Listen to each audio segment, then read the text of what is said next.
Days after President Donald Trump's first overseas trip, the contentious relationship between the news media and the White House was on full display. Embattled White House Press Secretary Sean Spicer abruptly cut short the first post-trip press briefing after once again lecturing reporters about their treatment of the president. It comes as reports circulate of an impending shakeup among White House communications staff, as VOA's Bill Gallo reports. Fresh off what the White House sees as a successful trip overseas, a reminder of Donald Trump's troubles at home.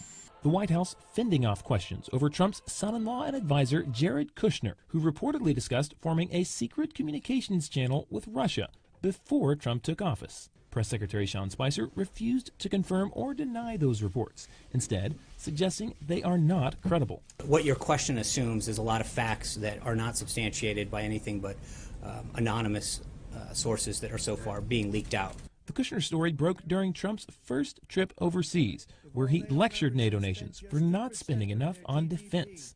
Many European leaders are worried about those comments, including German Chancellor Angela Merkel, who said this week the times we could fully rely on others are somewhat over. The comment seen by some as evidence Germany no longer trusts the U.S. as an ally, but the White House interpreted it as a win. That's great. That's what the president called for. He called for additional burden sharing. Spicer also commented on reports that he and other communications staff could be sidelined as part of a larger White House shakeup. Another possible change? Fewer on-camera briefings, allowing the president himself to communicate his message. Ultimately, the best messenger is the president himself.